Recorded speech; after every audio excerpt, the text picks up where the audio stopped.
तक आरक्षण नहीं तब तक वोट नहीं, नोटा का प्रयोग करेंगे। और उसी को लेकर के 11 फरवरी 2024 को गांधी मैदान में महिला शक्तियों को बेलन बना रही है। इसमें 5 लाख महिलाएं शामिल होगी, जो एक विश्व में इतिहास बनेगा। हाँ, ये टारगेट है, पुरुषों की गिनती नहीं है, 5 लाख महिलाओं का टारगेट रखकर चल रहे हैं। बिहार में और इस धरती पर पहली बार ये इस तरह का एक रैली है, जिसको गिनीज बुक ऑफ वर्ल्ड में भी मैं समझता हूं कि ये जगह मिलेगा, और गिनीज बुक ऑफ वर्ल्ड जैसे जिस तरह की और भी संस्थाएं हैं, ट्रस्ट हैं, वहां भी जगह मिलेगा, इतिहास में दर्ज होगा ये।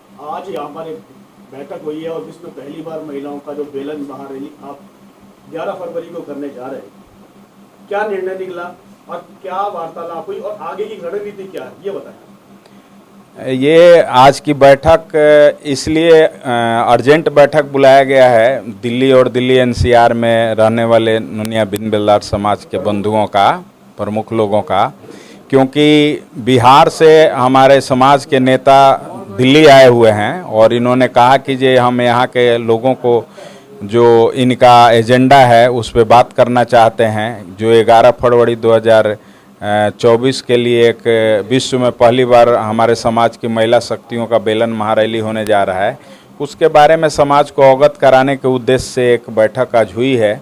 और यहाँ पे बैठक में उपस्थित तमाम समाज के बुद्धिजीवियों ने इस अपने हक और अधिकार की लड़ाई, आरक्षण में, एसटी की लड़ाई में सहयोग करने का वादा किया है।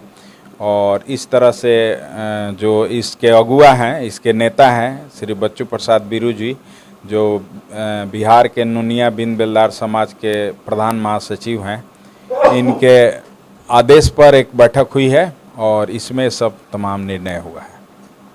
महिलाओं के हाथ में महारैली में बेलन होगा, कुछ अजीब सा नहीं लगता क्या? ये इसलिए तो मैंने बताया कि संसार में और इस धरती पर पहली बार ये इस तरह का एक रैली है, जिसको गिनीज बुक ऑफ वर्ल्ड में भी मैं समझता हूं कि ये जगह मिलेगा, और गिनीज बुक ऑफ वर्ल्ड जैसे जिस तरह की और भी संस्थाएं हैं, ट्रस्ट हैं, वहां भी जगह मिलेगा, इतिहास में दर्ज होगा ये कि जे इस धरती पर कभी बेलन महारैली हुआ नहीं था। तो बेलन महारैली, जिससे रोटी और चपाती बनाई जाती है, जिससे पेट का सवाल है, पेट से जुड़ा ये मुद्दा है, और बेलन से भी पेट की भूख मिटाई जाती है रोटी बना करके। तो इसलिए महिलाओं का हथियार है बेलन, वो लेकर के अपने हक और अधिकार के लिए पटना आने वाली हैं।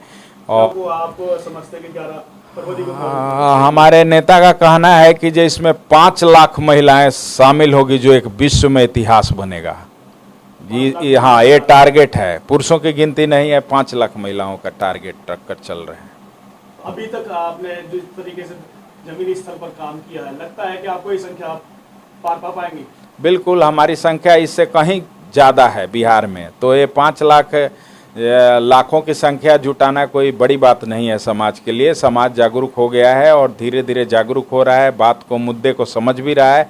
और भी जागरूक करने के लिए बिहार के लोकसभा जो 40 हैं, उन सभी 40 क्षेत्रों में 40 रथ यात्रा भी नेताजी निकाल रहे हैं, तो उससे भी लोग जागरूक होंगे और लाखों की तादाद में लोग आएंगे और इतिहास बनेगा। आज भी घर में रहती हैं, अपने को ढककर रहती हैं, बाहर निकलना नहीं चाहती, उनके लिए आपका क्या संदेश है? उनके लिए संदेश जा चुका है और वो अब वो युग नहीं रहा। हमारी 5000 महिलाएं अभी आ गई थी गांधी मैदान के पास में श्री कृष्ण मेमोरियल में, तो इससे हमारे नेता का उत्साह दुगना बढ़ गया है, चौगुना बढ़ गया है।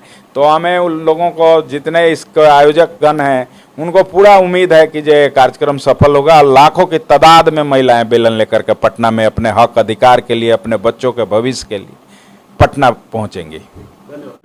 आप यहाँ पर पीछे एक बोर्ड लगा हुआ, विश्व में पहली बार महिला शक्तियों का जो बेलन महारैली आप 11 फरवरी को गांधी मैदान में करने जा रहे हैं। गांधी मैदान जो है वैसे भी क्रांतिकारियों का दिन रहा है और जब भी वहां से कोई क्रांति उठी है वो सजग हुई है। तो क्या मानना है आपका और ये क्यों करना चाहते हैं, कारण क्या? हम लोगों का एक लड़ाई है आजादी के मांग को लेकर के। हम लोग आजादी के बाद से लड़ते रहे हमारे पूर्वज, और आज तक सरकार पहले मुद्दा पर रखी है। तो अब इस बार आर पार की लड़ाई है और इस बार हम लोगों ने कहा है कि आप जो है पहले बिहार में एसटी की सुविधा हमको दीजिए और आपके फाइल भेज देने से हम वोट देने वाले नहीं। अगर आप एसटी की सुविधा पहले बिहार में लागू नहीं करते हैं तो आने वाले चुनाव में हम लोग जब तक आरक्षण नहीं तब तक वोट नहीं, नोटा का प्रयोग करेंगे। और उसी को लेकर के 11 फरवरी 2024 को गांधी मैदान में महिला शक्तियों को बेलन बना रही है। जैसे कि पीछे एक लाइन लिखी हुई है, एसटी आरक्षण नहीं तो वोट नहीं। क्या अभी वो एसटी समाज में शामिल है या ओबीसी समाज में शामिल है? कहाँ शामिल है जी? हम लोग एसटी ही हैं। सरकार को मांग तो आप एसटी आरक्षण की कर रहे हैं? नहीं, हम हैं जी। सरकार जबरदस्ती हमको उसका सर्टिफिकेट नहीं दे रही है। अच्छा, तो हम लोग कह रहे हैं कि वो सर्टिफिकेट आप जारी कीजिए। उन्होंने माना भी है कि हम हैं। केंद्र सरकार के गृह मंत्री माने हैं कि आप एसटी हो। तो आप अगर एसटी मानते हैं तो हमारा सर्टिफिकेट जारी कीजिए। तो वजह क्या लगती है कि वो क्यों नहीं देना चाहते? क्यों नहीं देना चाहते हैं? हमको फाइलों में उलझा कर रखना चाहते हैं, इसके बहाने वोट लेना चाहते हैं। इसलिए इस बार हम लोगों ने तय कर दिया है कि आरक्षण नहीं तो वोट नहीं, नोटा का प्रयोग करेंगे। तो नोटा का प्रयोग करने से फिर आपको लगता नहीं है कि कहीं ना कहीं नुकसान समाज का ही होगा? जिनकी वोटिंग ज्यादा होती है उसी आधार पर जनता चुन लेती है, नेता चुना जाता है। कहीं नुकसान आपको होता दिखाई देता है क्या? कहीं कोई नुकसान हमारा नहीं है जी। नोटा का प्रयोग करेंगे, जो हमारे वोटों से हारेंगे, जिनको हम वोट नहीं देंगे वो हमारा चिंता करेंगे। और जब चिंता करेंगे तो हमारे मांग के समर्थन में आएंगे, और जब मांग के समर्थन में आएंगे तो सरकार को मानना होगा। अगर आप हमारे प्रत्याशी हैं, अब बार बार हम आपको वोट देकर जिताते रहे हैं, और इस बार हमने वोट नहीं दिया, आप हार जाएंगे, तो मेरे मांग पर विचार करेंगे। राजस्थान का उदाहरण ले लीजिए। सवर्णों ने वहां नहीं दिया वोट, बीजेपी की सरकार चली जाती है, और उसके बाद बीजेपी अध्ययन करने के बाद लोग पूरे देश में आरक्षण दे देते हैं। तो उसी तरह मेरा भी कुछ न कुछ होगा। आज तक हम लोगों ने एमपी बनाया, एमएलए बनाया, मंत्री बनाया, मुख्यमंत्री बनाया, तो क्या मिला? कुछ भी नहीं मिला। तो इस बार भी हम लोग नोटा का प्रयोग करेंगे। मिलना ही नहीं है। हमारे लोगों के रक्षा सुरक्षा से लेकर के और 75 वर्षों से जो मांग है आज तक लंबित रखा गया, हमको सुना नहीं गया।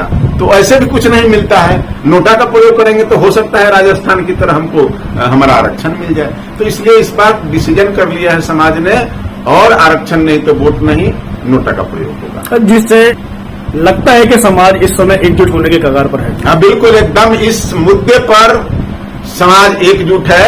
और इस बार इसका जो परिणाम आने वाला है, जो रिजल्ट आने वाला है, कुछ नहीं, सिर्फ जीत और हमारे समाज की जीत होने वाली है। सरकार को आरक्षण देना होगा।